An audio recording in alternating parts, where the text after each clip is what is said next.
পূর্বাচলে plot জালিয়াতির মামলায় ক্ষমতাচ্যুত প্রধানমন্ত্রী শেখ হাসিনার ভাগ্নি ও ব্রিটিশ এমপি টিউলিপ রিজওয়ানা সিদ্দিককে 2 বছরের সাজা দিয়েছেন নিম্ন আদালত। একই মামলায় শেখ হাসিনার 5 ও শেখ রেহানার 7 বছরের কারাদণ্ড হয়েছে। সোমবার এই রায় দেন ঢাকার বিশেষ জজ আদালত 4-এর বিচারক মোহাম্মদ রবিউল আলম। একই সঙ্গে প্রত্যেক আসামিকে 1 লাখ টাকা জরিমানা করা হয়েছে। রাজুকের পূর্বাচল নতুন শহর প্রকল্পে প্লট জালিয়াতির 4র্থ মামলার রায় ঘোষণার দিন ধার্য ছিল আজ। তাই সকাল থেকেই ঢাকা মহানগর দায়রা জজ আদালতে কঠোর নিরাপত্তা বলয় তৈরি করা হয়। পুলিশের পাশাপাশি মোতায়েন ছিল বিজিবি। কঠোর নিরাপত্তার মধ্যে সকালে আদালতে হাজির করা হয় এই মামলায় গ্রেপ্তার থাকা একমাত্র আসামি রাজুকের সাবেক সদস্য খুরশিদ আলমকে। তার উপস্থিতিতেই রায় ঘোষণা করে আদালত। সব আসামির বিরুদ্ধে দুদকের অভিযোগ প্রমাণিত হওয়ায় শেখ রেহানাকে 7 বছর, তার মেয়ে টিউলিপ সিদ্দিককে 2 বছরের কারাদণ্ড দেন আদালত। এছাড়াও শেখ হাসিনা সহ বাকি 15 আসামিকেও 5 বছর করে কারাদণ্ড দেয়া হয়েছে। শেখ রেহানাকে 7 বছরের কারাদণ্ড দিয়েছেন এবং আরও 1 লক্ষ টাকা জরিমানা, অনাদে 6 মাসের জেল। আর তার মেয়ে টিউলিপ সিদ্দিকি তাকে 2 বছরের কারাদণ্ড দিয়েছেন, 1 লক্ষ টাকা জরিমানা আর অনাদে 6 মাসের কারাদণ্ড। আর অন্যান্য আসামি শেখ রেহানা সহ অন্যান্য যে সমস্ত সহযোগী আসামি ছিলেন শেখ হাসিনা সহ তাদের সবাইকে 5 বছরের কারাদণ্ড এবং 1 লক্ষ টাকা করে জরিমানা, অনাদে আরও 6 মাসের জেল। টিউলিপ বিভিন্ন অ্যাপস ব্যবহার করে খালা সাবেক প্রধানমন্ত্রী শেখ হাসিনাকে প্রভাবিত করে মা ও ভাই বোনের নামে প্লট বরাদ্দ নেন বলে অভিযোগ প্রমাণিত হয়েছে।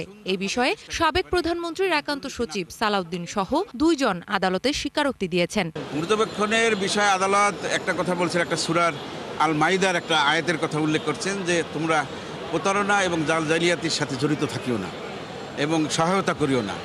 এই মর্মে আদালত আয়াত নাম্বার উল্লেখ করেই এই কথাটা বলেছেন। কি মেসেজ দিয়েছেন আসলে এটা করা? এখানে আসলে মেসেজটা আমাদের নিকট এবং আমাদের বাংলাদেশের সকল নাগরিকের জন্য যেন আমরা কেউ সতর্ক থাকি, প্রতারণা না করি, জাল জালিয়াতির আশ্রয় না নেই। রায়ের পর্যবেক্ষণে আদালত কোরআনের একটি আয়াতের উদ্ধৃতি দিয়ে বলেছেন, দুর্নীতিবাজ ও তাদের সহায়তাকারীরা সবাই অপরাধী। আমরা এই সাজার বিষয় আমাদের কমিশনকে অবহিত করব। কমিশন বাংলাদেশ সরকারের সাথে কমিউনিকেট করবেন এবং বাংলাদেশ সরকার পরবর্তীতে ব্রিটিশ সরকার বা আসামিরা যে আসামি দেশে আছে, পলাতক আছে, সেই সব দেশের সরকারের সাথে কমিউনিকেট করবে।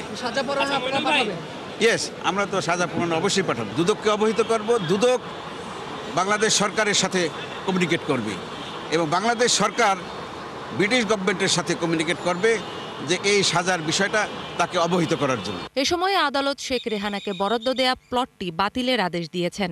এরই আগে একই অভিযোগে 3টি মামলায় শেখ হাসিনাকে 21 বছর ও তার 2 সন্তান জয় ও পুতুলকেও 5 বছর করে কারাদণ্ড দেয়া হয়েছে। Julia Tanha, 71, Dhaka. BNP chairperson Begum Khaleda জিয়ার শারীরিক অবস্থা এখনো অপরিবর্তিত। আগের দিনের তুলনায় তার নড়াচড়া ছিল চোখে পড়ার মতো। জানা যায় চিকিৎসকদের ডাকেও সাড়া দিচ্ছেন সাবেক প্রধানমন্ত্রী। এর আগে প্রতিদিনের মতো গত রাতেও তার অসুস্থতার সবশেষ অবস্থা নিয়ে মেডিকেল বোর্ড বসে এভারকেয়ার হাসপাতালে। গতকালও হয়েছে ডায়ালাইসিস। তার শারীরিক অবস্থার এমন স্থিতিশীল থাকলে খুব শিগগিরই আরও উন্নত চিকিৎসার জন্য তাকে বিদেশে নেওয়ার পরিকল্পনা রয়েছে পরিবারের। লিভারের জটিলতা, কিডনির কার্যকারিতা কমে যাওয়া সহ বেশ কিছু সমস্যায় সংকটাপন্ন অবস্থায় গত রোববার হাসপাতালে ভর্তি করা হয় বেগম খালেদা জিয়াকে। এই অবস্থায় তাকে দেখতে স্বল্প পরিসরে হলেও হাসপাতালের সামনে এসেছেন দেশের বিভিন্ন প্রান্ত থেকে নেতাকর্মীরা। বিএনপি চেয়ারপারসন বেগম খালেদা জিয়ার শারীরিক অবস্থার খোঁজ খবর নিতে এখন রাজধানীর এভারকেয়ার হাসপাতালের সামনে আছেন আমাদের সহকর্মী ফরহাদ ইবনে মালেক। সরাসরি যুক্ত হচ্ছি তার সাথে। ফরহাদ, বিএনপি চেয়ারপারসনের শারীরিক অবস্থা সম্পর্কে সবশেষ কি তথ্য আছে আপনার কাছে সেটি জানাবেন। চিকিৎসকরা নতুন করে আর কিছু জানিয়েছেন কিনা, এবং আমরা যতটুকু জানি স্বল্প পরিসরে হলেও নেতাকর্মীরা সেখানে এভারকেয়ার হাসপাতালের সামনে উপস্থিতি রয়েছে, তাদের কি বলছেন তারা সেটিও জানাবেন। সারা যে কথাগুলো বলছিলেন, আমরা যতগুলো আপনার কাছ থেকে শুনছিলাম, এই বিষয়গুলো এখন হয়তোবা পুরনো খবর। নতুন খবর যদি দিতে হয় তাহলে বলতে হবে কিছুক্ষণ আগেই বিএনপি স্থায়ী কমিটির সদস্য আহমেদ আজম খান হাসপাতাল থেকে বেরিয়েছেন এবং তিনি আমাদের কাছে সর্বশেষ যেই তথ্য নিয়ে এসেছেন তা পুরো দেশের জন্য খুবই দুঃখজনক একটা খবর হতে চলেছে। এই খবরটি তিনি আমাদেরকে জানিয়েছেন যে বেগম জিয়ার অবস্থা রাত থেকেই একটু সংকটাপন্ন অবস্থা, এখন তিনি আরও বেশি সংকটাপন্ন অবস্থায় রয়েছেন এবং তাকে নিবিড় পর্যবেক্ষণে রাখা হয়েছে। আমরা তার কাছে জিজ্ঞেস করেছিলাম যে এই নিবিড় পর্যবেক্ষণ বলতে আসলে কতটুকু ক্রিটিক্যাল বা কতটুকু সংকটাপন্ন বোঝায়। তখন তিনি আমাদেরকে জানিয়েছেন যে একে আপনারা ভেন্টিলেশনও বলতে পারেন, একে আপনারা সিসিইউ বলতে পারেন, আইসিইউ বলতে পারেন, তবে তিনি সংকটাপন্ন অবস্থায় রয়েছেন। দেশ বিদেশের চিকিৎসক, ইংল্যান্ড, চীন, ভারত সহ বিভিন্ন দেশের চিকিৎসকরা আপ্রাণ চেষ্টা করে যাচ্ছেন, তাদের প্রাণপণ তারা চেষ্টা করছেন বেগম জিয়াকে সুস্থ করার জন্য এবং দেশবাসীর কাছে দোয়া চেয়েছেন। এখন দোয়াই সবচেয়ে বড় নিয়ামক হতে পারে বলে তিনি আমাদেরকে জানিয়েছেন। এর আগে কিছুক্ষণ আগে আমরা বিএনপির সিনিয়র যুগ্ম মহাসচিব রুহুল কবির রিজভীর সাথে আমরা কথা বলেছিলাম। তিনি আমাদেরকে জানিয়েছিলেন যে এখন পর্যন্ত তার জানা মতে অবস্থা অপরিবর্তিত, কিন্তু কিছুক্ষণ পরেই আহমেদ আজম খান হাসপাতাল থেকে বেরিয়েছিলেন এবং বেরিয়ে আমাদেরকে জানালেন এই অবস্থা। এই অবস্থায় চিকিৎসকরা তো আপ্রাণ চেষ্টা করেই যাচ্ছেন, পাশাপাশি দেশের বিভিন্ন প্রান্ত থেকে আসা নেতাকর্মী যারা রয়েছেন তারাও কিন্তু দোয়ায় মগ্ন রয়েছেন, তারা প্রার্থনা করছেন, বিভিন্ন ধর্ম, বর্ণ, গোত্র নির্বিশেষে এই বাংলাদেশের আপসহীন নেত্রীর জন্য দোয়া করছেন এবং তার সুস্থতা কামনা করছেন। সুস্থ কবে হবেন তা জানা যাচ্ছে না, তবে এখন পর্যন্ত তার যে অবস্থাতে দোয়া করা ছাড়া খুব বেশি কিছু করার নেই বলে আমরা মনে করছি। এবং তিনি যদি খুব মোটামুটি তিনি স্থিতিশীল অবস্থায় আসেন তাহলে কিন্তু পরিবার এবং দলের পক্ষ থেকে জানানো হয়েছে তাকে উন্নত চিকিৎসার জন্য দেশের বাইরে নেওয়া হবে। তো বাংলাদেশের সর্বস্তরের জনগণ তার সুস্থতা কামনা করছেন, দোয়া করছেন। হাসপাতালে চিকিৎসক যারা রয়েছেন তারাও প্রাণপণ চেষ্টা করে যাচ্ছেন। আমরা আশা করছি তিনি খুব দ্রুতই সুস্থ হয়ে আবার বাংলাদেশের রাজনীতির মাঠে ফিরে আসবেন, কারণ বাংলাদেশের রাজনীতির জন্য তার অবদান অনস্বীকার্য। সারা এখন পর্যন্ত আমার কাছে এই ছিল বেগম জিয়ার স্বাস্থ্যের সর্বশেষ হালনাগাদ তথ্য। জি ফরহাদ, তিনি খুব শীঘ্রই সুস্থ হয়ে উঠবেন এটি আমাদের সবার প্রত্যাশা। আপনি থাকুন সেখানে, নিশ্চয়ই পরবর্তীতে আবারও আপনার সাথে যুক্ত হয়ে তার শারীরিক অবস্থার আপডেট আমরা জানবো। দর্শক, এভার কেয়ার হাসপাতালের সামনে থেকে যুক্ত ছিলেন সহকর্মী ফরহাদ ইবনে মালিক। বিডিআর হত্যাকাণ্ডের তদন্ত প্রতিবেদন দ্রুত জনসম্মুখে প্রকাশের দাবি জানিয়েছেন শহীদ সেনা কর্মকর্তাদের পরিবারের সদস্যরা। একই সঙ্গে জড়িত কেউ যেন বিচার থেকে রেহাই না পায় সে বিষয়ে সরকারের কঠোর ভূমিকা চেয়েছেন তারা। নিরাপত্তাহীনতার শঙ্কা উল্লেখ করে শহীদ পরিবারগুলোর নিরাপত্তা নিশ্চিতেরও দাবি জানানো হয়। আরও জানাচ্ছেন নিবিড় সাহা। রবিবার জাতীয় স্বাধীন তদন্ত কমিশন বিডিআর হত্যাকাণ্ডের প্রতিবেদন প্রধান উপদেষ্টার কাছে জমা দেয়। পরে সন্ধ্যায় কমিশন আংশিক তথ্য প্রকাশ করে, যেখানে আলোচনায় আসে ঘটনায় বিভিন্ন রাজনৈতিক ব্যক্তির নাম ও আন্তর্জাতিক সংশ্লিষ্টতার ইঙ্গিত।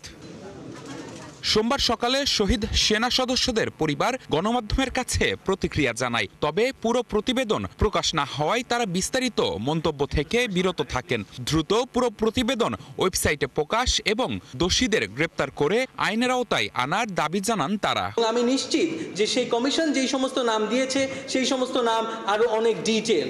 যত দিন যাবে যদি কিনা রিপোর্টটা পাবলিক না হয়, আমরা আশঙ্কা করি যে যেই সমস্ত মানুষের নাম এসছে তারা ধরাছোঁয়ার বাইরে চলে যাবে। এই দেশের মানুষ একেবারে সুনির্দিষ্ট করে বলবে যে আওয়ামী লীগ এই হত্যাকাণ্ড করেছে, শেখ হাসিনা এই হত্যাকাণ্ড করেছে, ভারতের সাথে জড়িত ছিল। আর্মি কিসের জন্য স্ট্যান্ড করেন দেন আমরা আশা করি যে আপনি যখন সরকার এই জিনিস রিপোর্টটাকে পাবলিক করবে তখন আপনারা আসলে আমাদের পাশে দাঁড়াবেন। সংবাদ সম্মেলনে পরিবারগুলো গত 1 বছরে তদন্ত কমিটির কাছে দেয়া সাক্ষ্যের কথা তুলে ধরেন। জানান ঘটনার পর থেকেই তারা নিরাপত্তাহীনতায় ভুগছেন, তাই শহীদ পরিবারের সদস্যদের সুরক্ষা নিশ্চিত করার দাবি পুনর্ব্যক্ত করেন। আমরা যেই দিন থেকে রাস্তায় নেমেছি, আমরা কথা বলতেছি, তখন থেকে আমাদের স্পোকসপারসনদের এগেইনস্টে ডেথ থ্রেট আসতেছে। আমরা অসম্ভব নিরাপত্তাহীনতায় ভুগছি এই মুহূর্তে। এই কথাগুলো আমরা আলাদা করে বলতে চাইনি, কিন্তু আমরা বলতে এখন বাধ্য হচ্ছি। নোংরা ভাষায় আমাদেরকে বুলিং করা হয়, আমাদের মেসেঞ্জারের, আমাদের ফেসবুক মেসেঞ্জার, আমাদের মেসেজে হত্যার হুমকি পর্যন্ত দেয়া হয়। একই সঙ্গে পিলখানা হত্যাকাণ্ডকে রাজনৈতিকভাবে ব্যবহার না করার আহ্বান জানান তারা। তথ্য প্রমাণ এবং সেটার নিবিড় সাহা, ৭১, ঢাকা। গণ অধিকার পরিষদের সাবেক আহ্বায়ক রেজা কিবরিয়া বিএনপিতে যোগদান করেছেন। সোমবার সকালে দলটির চেয়ারপারসনের রাজনৈতিক কার্যালয়ে বিএনপি মহাসচিবের হাতে ফুল দিয়ে আনুষ্ঠানিকভাবে যোগ দেন রেজা কিবরিয়া। এ সময় মির্জা ফখরুল ইসলাম বলেন, দেশে নির্বাচনের পরিবেশ সৃষ্টি হয়েছে। আর সালাউদ্দিন আহমদ জানান, গণতান্ত্রিক যাত্রায় মেধাবীদের নিয়ে এগিয়ে যাবে বিএনপি। আরও জানাচ্ছেন মাহিলা ইসলাম।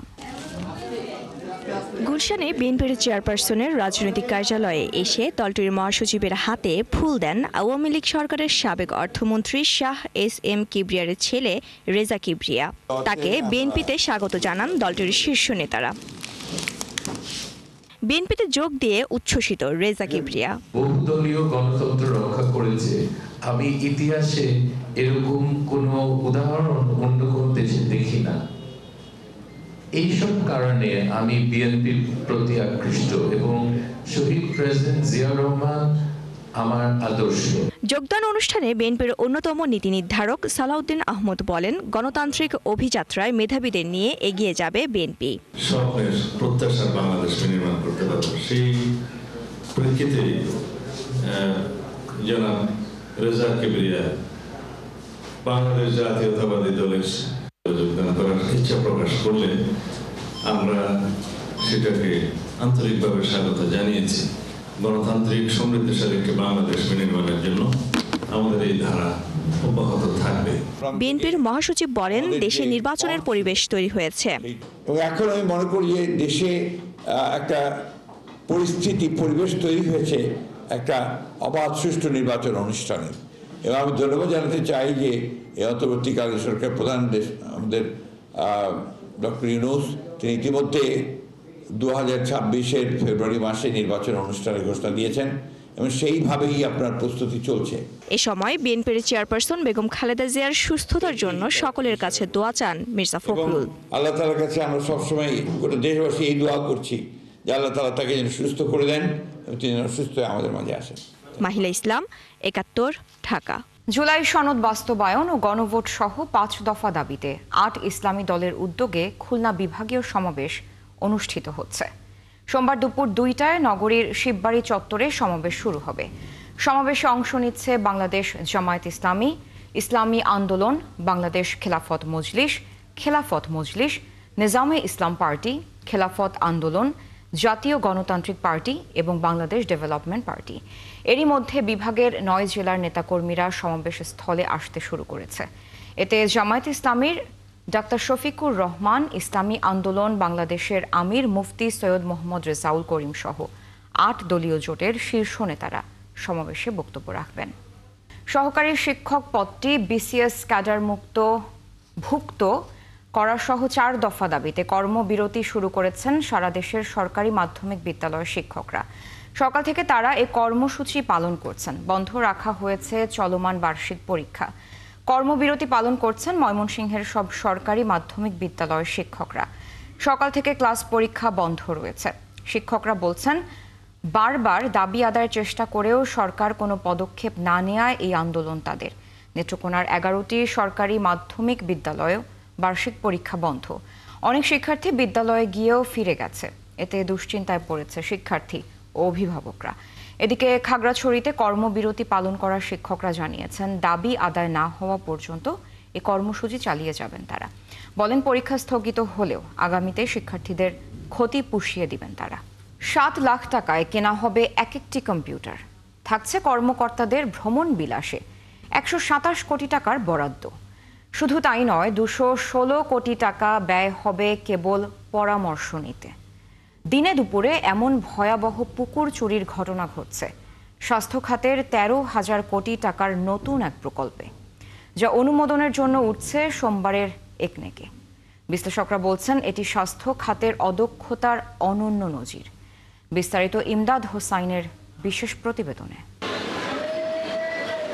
দেশের স্বাস্থ্য খাতের প্রতিটি ইঞ্চিতে যেন লুকিয়ে আছে অস্বাস্থ্যকর সব দুর্নীতি, যা আবারও সামনে এলো 13,000 কোটি টাকা ব্যয়ে নেয়া মা ও শিশুর পুষ্টি সেবা সংক্রান্ত প্রকল্পে। অনুমোদন পেতে যাওয়া এই প্রকল্প ঘিরে পুকুর চুরির বিশাল এক ছক এঁকেছে স্বাস্থ্য ও পরিবার কল্যাণ মন্ত্রণালয়, যার নথি এসেছে 71-এর হাতে। 4 বছর মেয়াদি ওই প্রকল্পের জন্য প্রস্তাব করা হয়েছে 12,500 কম্পিউটার কেনার।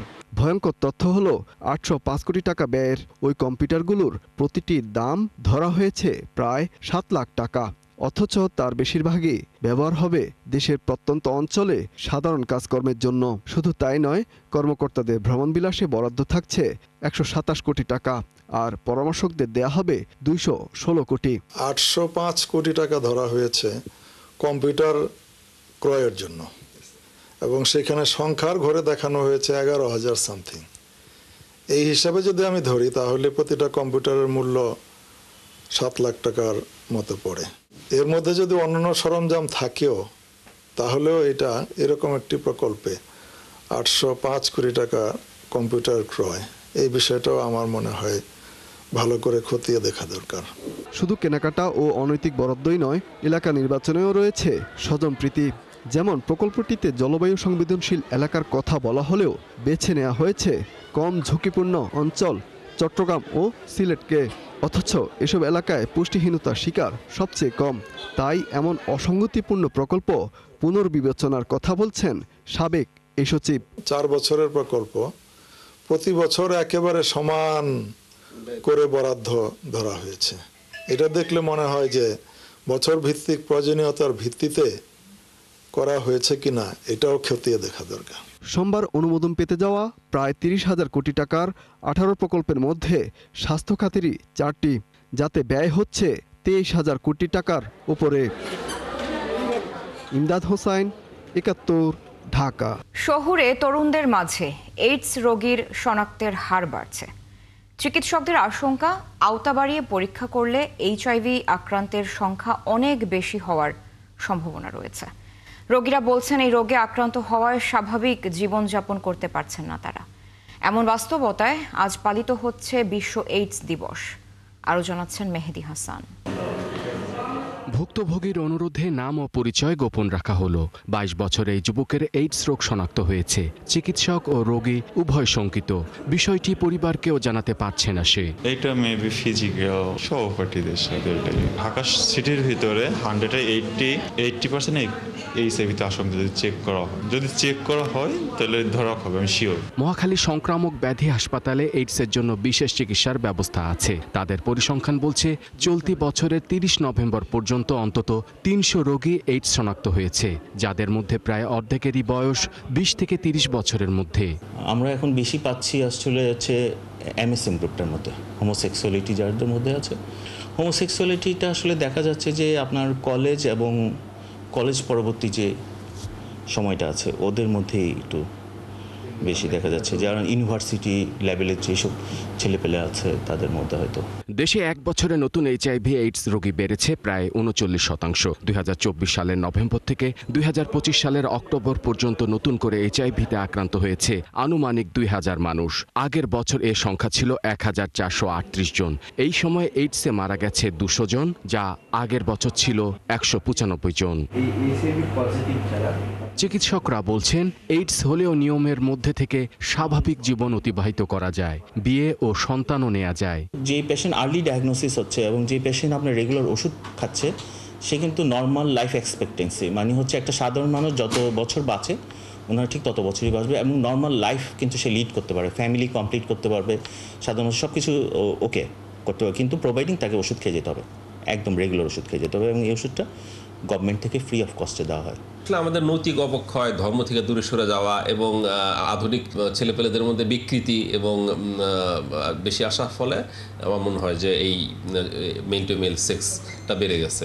এই চিকিৎসকের দাবি, ঢাকার মেসগুলোতে থাকা শিক্ষার্থীদের মাঝে গণহারে এইডস পরীক্ষা করলে পরিসংখ্যান অনেক ভারী হতে পারে। এখন আমি সবাইকে বলবো যে এই ভুল পথে না যেতে সবাই সাধারণভাবে জীবনযাপন করো। মেহেদি হাসান, 71, ঢাকা। ফিরে এলো বিজয়ের ডিসেম্বর, বাঙালির সুদীর্ঘ রাজনৈতিক ইতিহাসের শ্রেষ্ঠ অর্জন। 1971 সালের এই ডিসেম্বরেই মুক্তিযুদ্ধের চূড়ান্ত বিজয়ে রচিত হয় বাঙালির গৌরবময় স্বাধীনতা। বিশ্বের বুকে জন্ম নেয় লাল সবুজের বাংলাদেশ। বিজয়ের 55 বছরে দাঁড়িয়ে অর্জনের খেরো খাতায় এগিয়েছে বাংলাদেশ।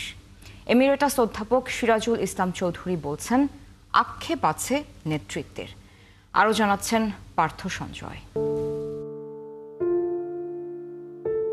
অশ্রু জলে লেখা এক ইতিহাস, পৃথিবীর জঘন্যতম গণহত্যা। 9 মাস ধরে পাক সেনাবাহিনীর বর্বরতম হত্যাযজ্ঞ, নির্যাতন, নিপীড়নের বিরুদ্ধে লড়ে পৃথিবীর বুকে এ মাসেই রচিত হয়েছিল বাঙালির স্বাধীনতা, একটি মানচিত্র, একটি পতাকা। পুরো একটি জাতিকে ধ্বংস করার মিশনে নেমেছিল পাক বাহিনী, যেন ক্ষিপ্ত বাইসন। টার্গেটেড কিলিংয়ে রচনা করেছিল জাতিগত নিধনের ঘৃণ্যতম অধ্যায়। আর টু ডিস্ট্রয় দ্য নেশন প্রথম অ্যাটাকটা তো পলিটিক্যাল অ্যাটাক, কিন্তু সেটার সঙ্গেই কিন্তু ঢাকা বিশ্ববিদ্যালয়কে টার্গেট করা হলো, বুদ্ধিজীবীদের, শিক্ষকদের হত্যা করা হলো, ছাত্রদের হত্যা করা হলো, বিশ্ববিদ্যালয়ের কর্মচারীদের হত্যা করা হলো। তারপরে 9 মাস জুড়ে যেটা ঘটেছে সেখানে কিন্তু এই দিকগুলো আমরা বারবারই দেখি ফুটে উঠেছে। টার্গেটেড কিলিং যদি বলি, সেটা করেছে, সেটা রাজশাহীতেও করেছে, সেটা খুলনাতে করার চেষ্টা করেছে। বিজয়ের সুবর্ণ পেরিয়ে বাংলাদেশ বারবার হোঁচট খেয়েছে, তবু ঘুরে দাঁড়িয়েছে, রুখে দাঁড়িয়েছে স্বৈরাচারের বিরুদ্ধে, তবু আক্ষেপ। বাংলাদেশ প্রতিষ্ঠা হওয়ার পরে যে স্বৈরশাসন বিভিন্ন সময় এসছে তার বিরুদ্ধে দাঁড়িয়েছে, 90-এর অভ্যুত্থান ঘটিয়েছে, এইবার জুলাই আগস্টে অভ্যুত্থান ঘটালো। তো এই যে ধারাবাহিকভাবে মানুষ এগিয়ে যাচ্ছে, তার অর্থটা হলো এই যে মানুষের মধ্যে ভালো জিনিসটা আছে, কিন্তু সেটা ঐক্যবদ্ধ হতে পারে না। অভাব যেটা, সেটা হলো নেতৃত্বে। তবু আশা 30 লক্ষ শহীদের আকাঙ্ক্ষার সোপানে পৌঁছাবেই বাংলাদেশ। পার্থ সঞ্জয়, 71। রাতে থাকার সুযোগ শুরু হওয়ায় 10 মাস পর জাহাজে করে সেন্ট মার্টিন গেল বহু পর্যটক। সকালে কক্সবাজারের BIWTA ঘাট থেকে ছেড়ে যায় 3টি জাহাজ। বিশাল সমুদ্রে পাড়ি দিয়ে সেন্ট মার্টিনের পথে পথে প্রশান্তির স্বাদ নিতে শুরু পর্যটকরা। প্রশাসনও তাদের নিরাপত্তা নিশ্চিত করে সমুদ্র ভ্রমণকে আনন্দ ঘন করার প্রতিশ্রুতি দিয়েছে। কামরুল ইসলাম মিন্টুর প্রতিবেদন, ছবি তুলেছেন হেলাল উদ্দিন। দীর্ঘদিন পর দেশের একমাত্র প্রবাল দ্বীপ সেন্ট মার্টিনের উদ্দেশ্যে সমুদ্রের নির্জলের পথে পাড়ি দিয়েছে ভ্রমণ পিয়াসীরা। এখানকার শান্ত সমুদ্র শীতের সকাল স্নিগ্ধ মনোহর হয়ে ধরা দেয় পর্যটকদের কাছে। জাহাজের ডেকে দাঁড়িয়ে সাগরের বুকের উপর ভেসে নির্মল ছোঁয়ায় পর্যটকরা স্বস্তি পান। তরুণ তরুণীরা মেতে ওঠেন গিটারের সুরে কণ্ঠ মিলিয়ে। সেন্ট মার্টিনের পথে 5 ঘন্টার প্রতিটি সেকেন্ড পর্যটকরা অনুভব করেন তৃপ্তি নিয়ে। আর সবথেকে বেশি ভালো লাগতেছে যে সেন্ট মার্টিন আজকে থেকে আর কি ভ্রমণ পিপাসুরা রাত্রি যাপন করতে পারবে। প্রকৃতির অনেক সৌন্দর্য আমরা দেখতে পাচ্ছি, যেটা বোরিং কোনোভাবে লাগতে দিবে না। আর তার উপর প্রথম দিনই যাইতে পারতেছি, এর জন্য আমরা অনেক বেশি এক্সাইটেড। কিছু মিলে আসলে খুব ভালো লাগছে। আর এটা আমি যাচ্ছি সেকেন্ড টাইম, আমার সাথে আমার ওয়াইফ আছে। আমাদের ঢাকা ইউনিভার্সিটির জুলজি ব্যাচে আমরা সবাই একসাথে ফিল্ড ট্রিপে যাচ্ছি, খুবই ভালো লাগছে আলহামদুলিল্লাহ। সোমবার সকালে মৌসুমের প্রথম প্রবাল দ্বীপ সেন্ট মার্টিন ভ্রমণে যায় 1175 জন পর্যটক। 3টি জাহাজে করে নারকেল জিঞ্জিরায় পৌঁছায় দুপুরে। এর আগে ভোরে কক্সবাজার শহরের নুনিয়াছড়া BIWTA ঘাটে ট্রাভেলস পাস দেখিয়ে জাহাজে ওঠেন যাত্রীরা। কক্সবাজার জেলা প্রশাসক বললেন, ডিসেম্বর থেকে জানুয়ারি পর্যন্ত সেন্ট মার্টিনে গিয়ে রাতে থাকতে পারবেন পর্যটকরা। ব্যবসায়ীরা বলছেন তারা সরকারের নিয়মের সঙ্গে আছেন। আমরা প্রত্যেকটি যাত্রীর টিকিট এবং ট্রাভেল পাস অনলাইনে চেক করা হচ্ছে QR কোডের মাধ্যমে, যাতে নির্দিষ্ট সংখ্যার বাইরে অতিরিক্ত যাত্রী না যায় এবং যাত্রীরা যত পরিবেশ মেনটেন করে, প্লাস্টিক পণ্য না নেয়, এই জন্য চেকিং করা হচ্ছে পরিবেশ অধিদপ্তর, জেলা প্রশাসন, অন্যান্য আইন শৃঙ্খলা রক্ষাকারী বাহিনী। সরকারের যে আইনগুলো আছে তার বাস্তবায়ন আমরা সহযোগিতা, সার্বিক সহযোগিতা করব। তবে আমাদের সাথে যদি বসে আরেকটু, বিশেষ করে দ্বীপবাসী সহ সবার সাথে যদি সমন্বয় করে এই সিদ্ধান্তগুলো দিলে বাস্তবায়নের ক্ষেত্রে আরও বেশি সঠিক হতো। এবং ট্যুরিস্ট পুলিশের ডিআইজি জানান, তারা পর্যটকদের আনন্দ উদযাপনের নিরাপত্তা নিশ্চিত করবেন। অত্যন্ত ডিসিপ্লিন ওয়েতে যাচ্ছে, প্লাস্টিক মুক্ত কোনো বোতল দেওয়া হচ্ছে না এবং সবাই সুন্দর করে টিকিট কেটে যাচ্ছে। আমরা ট্যুরিস্ট পুলিশ আছে, জেলা প্রশাসন আছে, জেলা পুলিশ আছে, আমরা হেল্প করতেছি এবং সবচেয়ে বড় যে জিনিসটা আমরা প্রায়োরিটি দিচ্ছি সেটা হচ্ছে আনন্দ এবং সিকিউরিটি। তবে প্রত্যাশা অনুযায়ী পর্যাপ্ত যাত্রী না পাওয়ায় প্রশাসনের অনুমোদন পাওয়ার পরেও একটি জাহাজ সেন্ট মার্টিন যায়নি। কামরুল ইসলাম মিন্টু, 71, কক্সবাজার। যমুনা ব্রহ্মপুত্র নদী ঘেরা জামালপুর জেলার অর্ধেকের বেশি অংশই চরাঞ্চল। নদী ভাঙন আর নিম্ন আয়ের মানুষের এই জেলায় নারী ভোটারের সংখ্যা পুরুষের চেয়ে বেশি। তবে এখানকার নারী ভোটাররা নির্বাচন নিয়ে অন্য যে কোনো সময়ের চেয়ে বেশি আগ্রহী। নদী ভাঙন রোধ, ক্ষতিগ্রস্তদের পুনর্বাসন, নারীর নিরাপত্তা, স্বাস্থ্যসেবা, কর্মসংস্থান আর নারী শিক্ষায় এগিয়ে আসা প্রার্থীকে এবার তারা ভোট দিতে চান। আনসারি সুমনের তথ্য, ছবিতে প্রতিবেদন। 7 উপজেলা নিয়ে গঠিত জামালপুরের 5টি সংসদীয় আসনে এবার ভোট দেবেন 21,12,187 জন ভোটার, যার মধ্যে নারী ভোটার আছেন 10,58,041 জন, যারা বৈষম্যহীন নতুন বাংলাদেশে নিরাপদে ভোট দিতে চান। তবে তারা বলছেন এই প্রার্থীদের অবশ্যই নারীর শিক্ষা, স্বাস্থ্য, স্বাধীনতা ও নিরাপত্তা নিশ্চিতে কাজ করতে হবে। আমাদের স্বাস্থ্য, শিক্ষা, কর্মসংস্থান এবং নিরাপত্তা যিনি নিশ্চিত করতে পারবেন এরকম প্রতিনিধি আমরা এবার নির্বাচনে চাচ্ছি। আমি এবার প্রথম ভোটার হয়েছি, তো আমি এমন মানুষকে ভোট দিতে চাই যেন মেয়েদের এবং নারীদের নিরাপত্তা থাকে। তো আমরা নির্বাচনে এমন একটা প্রতিনিধি চাই, এই নদী ভাঙ্গনের কবলে যে মানুষগুলা পতিত হয় বা পড়ে তাদেরকে সম্পূর্ণ একটা ব্যবস্থা করে দেওয়া যায়, স্থায়ী একটা বাঁধ নির্মাণের ব্যবস্থা করে দিতে পারবে। 17 বছর ভোট দিতে না পারা জামালপুরের নারী ভোটাররা চান এবারের নির্বাচনের মাধ্যমে বহু প্রতীক্ষিত একটি গণতান্ত্রিক সরকার আসুক, যেখানে স্বাধীনভাবে মত প্রকাশের সুযোগ পাবেন নারীরা। 17 বছর থেকে কোনো ভোট কেন্দ্রে গিয়ে কোনো ভোট দিতে পারিনি। এই ভোটের অধিকার থেকে আমরা সবাই বঞ্চিত। আমরা এখন সুন্দরভাবে একটা পরিবেশ চাই, যে পরিবেশে যেন আমরা নিরাপদে ভোট দিতে পারি। শিক্ষাক্ষেত্রে উন্নয়ন ছাড়া কিন্তু সার্বিক উন্নয়ন সম্ভব না। এই শিক্ষাক্ষেত্রে উন্নয়নের জন্য আগামী সরকার জোরালো ভূমিকা রাখবেন, এই প্রত্যাশা রাখবো। যমুনা ব্রহ্মপুত্র দশানি জিঞ্জিরামের ভাঙনে প্রতি বছর জামালপুরের বহু মানুষ ভিটেমাটি হারিয়ে আজ নিঃস্ব। এবারের নির্বাচনে নির্বাচিত প্রতিনিধিরা ভাঙনে ক্ষতিগ্রস্তদের পুনর্বাসন আর ভাঙন ঠেকাতে স্থায়ী বাঁধ নির্মাণের ব্যবস্থা নেবে, এমনটা প্রত্যাশা নারী ভোটারদের। এমন জনপ্রতিনিধি চাই যারা নারীদের শিক্ষা সুযোগ সৃষ্টি করবে, তাদের স্বাস্থ্য নিশ্চয়তা দিবে, তাদের নিরাপত্তা প্রদান করবে এবং তাদের কর্মসংস্থানের সৃষ্টি হবে। গ্রাম আর শহরে নারীদের বৈষম্য দূর করা, নারী শিক্ষা ও কর্মক্ষেত্রে নিরাপত্তা নিশ্চিত করা, নারী উন্নয়ন এবং সকল প্রকার নারী নির্যাতন প্রতিরোধে আগামী সরকার প্রয়োজনীয় পদক্ষেপ নেবে, এমনটাই প্রত্যাশা জামালপুরের নারী ভোটারদের। মনিরা কাজুরি, 71। দর্শক, চলছে সংবাদ সংযোগ। সরাসরি সংবাদ অনুষ্ঠান দেখতে চোখ রাখুন 71 ফেসবুক পেজে এবং সাবস্ক্রাইব করুন 71 ইউটিউব চ্যানেল। থাকুন 71 এর সাথে।